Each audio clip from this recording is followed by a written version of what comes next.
back with another episode. You know what it is. It's KG Money Green. Who do I got to the right of me? You know, it don't let the connect. Back with another episode, you feel me? No cap. And who do we got to the right to Dunlap the Connect?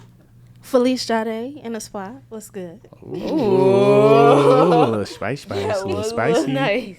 And that's the best intro we got so far ever. But what was the spice in the intro like? Explain that. I mean, I'm Phyllise Jade. I'm an R&B artist out here, full of soul, full of versatility. And you know, I'm your cousin, your best friend, your bookie, so I had to be me. No, for real. And honestly, y'all, I hope y'all heard her loud and clear, because the soul you can't miss if it's right in front of you. You feel me? No cap. So Yeah. my first major question, right? And we're talking about soul. We're talking about music. What drew you to even be in the music industry in the first place? Honestly, I've always had a love for music. I was also a theater student growing up. My mom always placed me in theater. I'm actually a musical theater major, so music is kind of in me. It lives in me, as well as singing is kind of a way that helped me, like, I wouldn't say heal, because we're still doing that right now, but like it real. helped me That's true. find myself in a lot of ways, as well as heal myself in a lot of ways. Singing was just what brought me peace, and so I sing to bring others peace as well. First of all, that's an amazing answer. Yeah. She said she sings to bring other people peace. Yeah. I mean, go ahead. I was about to say, most people just sing for the the profit. paper. Yeah. That's real. I definitely think that it's purpose within what I do for a reason. Yeah. What can you, because we've had a couple artists and creatives on the show that have attested to the fact that when it comes down to the reason why they do the things that they do and create in whatever lane that they're in, it boils down to actually helping other people get through sometimes the same thing that they got through. So can you kind of describe like what that healing journey looks like? For sure. A perfect example is my recent album. It was my debut album. I did this album my freshman year of college, and during that time, I had just got out of a relationship. So, like, writing the album, recording the album was actually, you know, like me going through the different phases of going through a breakup, or just trying to detach from certain people in my life, not just a relational standpoint, but just situational standpoint as well. And during that time, I had to be vulnerable and open up on a track, like how I was feeling and what I was going through. And I'm sure others around me were going through the same thing. I mean, it's a college campus. Not only that, the world is going through that every day, especially how the world moves now. So I just thought that me laying how I was feeling and what I was going through on the track would, you know, help those around me. And that's kind of a prime example that I could give of how I tried to do it or wanted to do it, was just through my music. And I hope I answered that question right. Well, to add to Dunlap's question, so you said college a lot, but you attend HBCU, you attend Howard University. Yes, Howard University. You know, last season it was a whole bunch of Hamptonians out here, and I was by myself. I'm still repping Hampton to the day I die. But y'all see, Big I ain't by HU. myself no more. You know, look, HUs are always down to collab and make that connection, you know. For sure. But I'm still a real HU, you know. That's cap. But the reason I asked that question is, you creating music on a college campus. You're in musical theater. Explain the process of pushing that music out to not every single person in the world, but to push that college campus first to those students. How do you feel like your music impacts them? That's a good question. Okay, I'm gonna split this up into two, cause okay. So first off, being on a college campus and trying to do music was probably my best thing I ever decided to do, because you build a relationship with those. Like you said, we always are down to collaborate. Right. And on Howard's campus, there's a big music scene, and everyone is just working together. So for starters, being on that campus and collaborating with those around me helped me grow as an artist. Like, has been where most of my growth has come from the campus. Doing shows like Homecoming or Spring Fest, trying to get my name out there, and even collaborating with others on projects of mine to get their name out there as well. Howard has been a good help, and the student body has been a good help with growing me. And then as well as the last part of your question, what was the last part? Like how do you feel like it affects the students in music? Yes.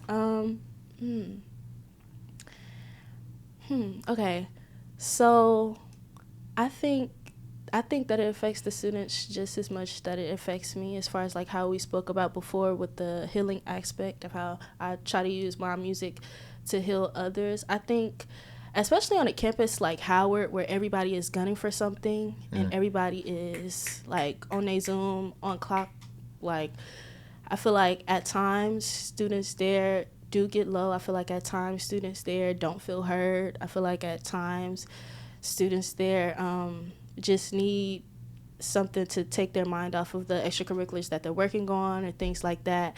And I think like even doing some of my performances, and people have come up to me saying like, oh, like, you definitely should be on the stage. I feel something healing from your music, or, you know, you are talking about something that I haven't even told my friends about, or just stuff like that. And then, like, even going back, I plan to even do way more and connect with the student body even more. I'm writing a testimonial album, so I think that would, you know, go further than what I have done previously, because that will be really personal. And, you know, talking about God and what he's done for you, I feel like is a general statement that anyone should listen to. So facts. That's a huge gem drop. Don't let that go over your head. I'm trying to tell you. Yeah. So I have two questions, and it kind of plays on the same topic of your artist journey. So personally, you say your music is a reflection of you and your soul and what you try to feed it at, you know, any incremental time. Right. So how would you describe your music to somebody that hasn't heard it at all? Great question. Well, out the gate, full of soul. Most definitely. If you're gonna rock with me, you better want to hear a run or two. She said I'm carrying a note. So most definitely that. As well as like with the new music that I'm working on, very versatile. I think the artist that, not even I think, but the artist that I definitely want to be in this industry is one of versatility when it comes to a flow, even freestyling. I could do that. I'm a writer, so I'm getting off track. But yeah, I lost. I ain't gonna hold you. I lost the question. But the thing is, I feel like you didn't get off track. You're doing so much that. Yeah, you're a creative person. It's hard to box that in. Yeah, I was just about to say that. And with me, what you saying, you get off track and you do so much. I want to add this question real quick before you ask yours. Let's sit in your sandals, walk in your shoes. What's a day life for you? Ooh, okay, I got that one. Okay, so a daily life for me, especially while I'm in school mode, academia.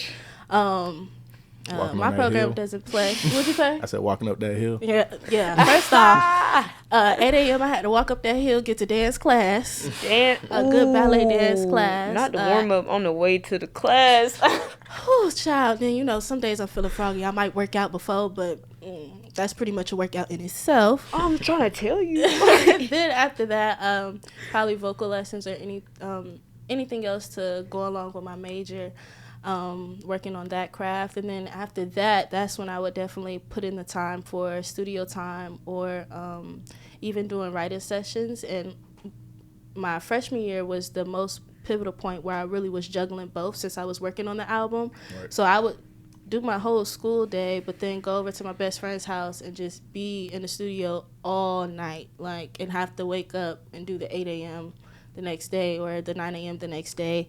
And we would just sit there, play around with beats, write to beats, and then how we chose different things that we want to use. Like another day, we might have an open mic on campus, and I'll go to the open mic, to play the song, sing the song, see if anybody is messing with it.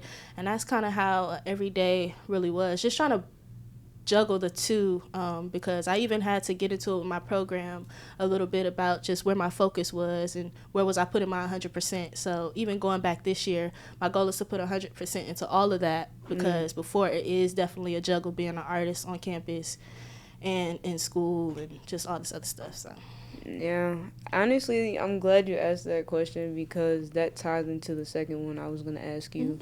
Because everybody knows that is truly committed to this journey of pursuing your dreams in general, that it's a balance between personal and business. yeah.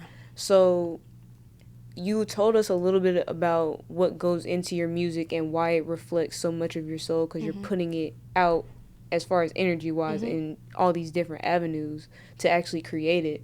So how can you describe your artist development from a business standpoint and like the mental aspect it's put you in, and those how it's been for you to get through those different stages? For sure. For sure. I like to say this thing where, like, you might be talking to Phyllise or you might be talking to Jade, because Jade, she pulls up professional. She likes to be on set, do the production, do that type of thing. Right. And then Phyllise is the chill, laid back, I just got to get this work done. And I want to eat type person. That's real. But before I got to school, before my freshman year, I had a meeting with someone, and we were going over artist development. And it was about, like, I asked myself the questions of, like, okay, not only am I going to a whole new city, because I'm not in the A no more, I'm also trying to build a personal brand just of who I am and a business brand of who I am as an artist. And I had to think about just, like, what I wanted to give off. Did I want to be bold? Did I want to be vibrant with my music? Or even down to things like social media and how I decided to brand and market myself, because I had to think about that too, because I too had my college nightlife, my days and my nights. So, like, I had to. It's the I too. Like, you're not still doing it. That's real. So I had to, figure out the difference and know what's supposed, know what not to do, know what to say, what not to say.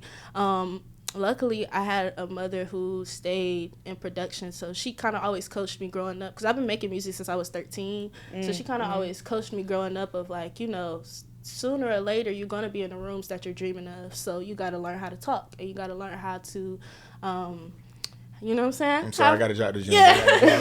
Shout out to Mama. You got to know how to talk, and how to just vibe with different people, get to know different people. And then going to such a diverse campus like Howard, as soon as I got there, that was the first thing that I really wanted to do. How do I network? And then how do I network around a campus like this, where it's so versatile, everybody has their own thing going on. And how do I make sure when I walk into the room, I don't have to introduce myself, they know. So that was kind of She said, I don't want to have to introduce myself at the gate. You should already know. That's the mindset you have to be in this industry. Interesting. And I want to add this other point. So, coming from Atlanta, going to D.C. to go to school, how did you transition the Atlanta type of music, 808s, going straight to the bounce music of D.C.? So, how did you correlate that or collab with that? Actually, so before I left, okay, so I genuinely love all types of music anyway. I genuinely listen to all types of music, and I'm definitely, like, a live band person anyway. So I knew going like, my first time going to DC, that's all I heard that whole weekend was just bounce music. Yeah. So it definitely gave influence to the music I was making. And then the producer that I was working on the album with, he was from New York. So it was kind of like I was getting all these different flavors being thrown into my music. And then I just dropped a single not too long ago called Mr. Right that I recorded in New York, but it sounds like bounce music is what, like, it gives me more soul, Philly, Jill Scott vibes. Right. So I don't know, I just pulled from everyone, pulled from all that I was listening to, people that I was meeting, different flavors, different flows, and I just said, okay, like, I want to be one of many, like, many different sounds, and then I just always tried to figure out a way to still keep my soul and keep who I was coming from the South, and stuff like that. So that's a very interesting topic. I was going to say, she's talking about the song she made called Mr. Right? Yeah. I'll talk about it. Where'd it come from, and you got a Mr. Right in your life, Oh, no. No. All right. So how did Mr. Right come about? Wait, somebody might watch. I just playing. Mr. Wrong. No. You know, how me and God do things over here. Ain't no ring on my finger. Ain't nobody to be said. Right. That's kind of how I feel. But Go ahead. yeah, Mr. Right. Wait, so you just wanted to know about that part of the Mr. Right, or you wanted to know about the song? I want to know about the song. Like, how did Mr. Right come about? Oh, okay. So, it was actually a freestyle. Okay, so I went to New York, wound up in this studio session. Shout out to, I think, the Engine Room in New York. And I wound up in a studio session, and they were just playing beats. And I told them I could freestyle. They didn't really believe me. So I was like, put the beat on. I did 2 different freestyles to, like, kind of the same beat, but with the same chorus, ideally. And I just chose which one. And, yeah, it was just a freestyle. I was just feeling froggy that day, I guess. But it wasn't really about somebody specific. It was just, it's my Mr. Right, and we going through some things, but that's still my Mr. Right. That's kind of how I was thinking about it, because everybody has been through that situation before, like where you are liking someone, but you got to get over the stage of going tit for tat with them. So I just thought about that, thought about the situations around me, and got to cooking for real. So, well, we got like 3 more minutes of the show. Oh, cool. You know what time this is. Bum, bum, bum. I got to put a sign there. Oh, yeah, for sure. It's the Bucket List Challenge, if you didn't know. Yes, and so this is the time of the show when we go through the bucket. We print out questions we don't even know about. We're going to get some random questions. We're going to ask 3 and 1 bonus one. So here we go. Oh, that's a big piece of paper, ain't it? Here we go. First question. What are 5 places that you hope to visit one day? Nigeria off bat. I'm Nigerian. Okay. Shout out my Niger queens. Yeah. For sure. Please invite me to your country. Nigeria, Bali. She listening quick. For sure. South America, somewhere over there. They cool. South America. I want to go to Cali for business. Okay. Really, honestly. And another place. I got 2 more? You got 2. You can list 3 quick though. Quick. Yeah, I'm saying, like, the world is so big, y'all. It's so big. I don't know, a Korean country or an Asian country. Okay. I can see you going crazy. Anything. I was about to say Tokyo. I feel like she'd go crazy in Japan. Yeah. That for sure. And then maybe somewhere London, Sweden, Germany. I don't know. But I just want to travel the world. Right. Like, get me on my jet. Honestly, bro, like, German chocolate is so delicious. It just makes no sense. You know, like, I really just want to try food in different places. Bro, what? That's they got these hollow shells. And that brings me to so my good. second question. I'm glad you brought up food. If you can make your own personal meal that was named after you, what would it be? It's going to be a grilled peanut butter and jelly sandwich. But made like a grilled cheese, but it's not. It don't got no cheese or nothing in it. It's just peanut butter and jelly, but it's like toasted like a grilled cheese. Okay, why that one? Yeah. Well, because my initial is PJ, so I figured peanut butter jelly or PB&J. That could be my little signature thing because it's a cute little snack I like to make for myself. So, For sure. But you said a meal though. I mean, that's my cute little snack. But I eat, so like a meal, maybe some oxtails, or something way more heavy for sure. Okay. Last question. What is one famous landmark in the world you'd like to visit? I'm gonna say, I believe it is it's either the Red Sea or the Dead Sea, one of the 2. But I'm thinking. Wait. She said it's either the Red Sea or the Dead Sea. The Dead Sea is the one with all the geographical people. Don't, if I get this wrong, please don't be mad. But the Dead Sea is the one with all the salt and you automatically float, right? Yeah. Okay. The Dead Sea, because the way All right, see, they had my back. Because Moses parted the waters, right? Somebody parted the waters. That's the red. Hey, that's the. Somebody parted the waters, and I'm trying to see where the water was at. I'm trying to see where the water. I want to see where Jerusalem came over the water, and then they was a whole new nation. I think it was And the it was red. five I sides. think that was the red. It Yeah, was either the red or the dead. it was the red. Either way, they rhyme. So Either we the gonna way- see, we gonna see the sea. Yeah, I definitely want to just go see biblical Right. areas and see that happen. Okay, last final question. This is not I'm a bucket so list dead. question. Dunlap knows our motto. You only live once, so make an impact now. So For how you sure. gonna make an impact on the world? Ooh, I will intertwine theater and music and film and become one of the best performers on this landia, but doing that by spreading the gospel as well. Boom. And with that last major diamond drop, fuck the gym.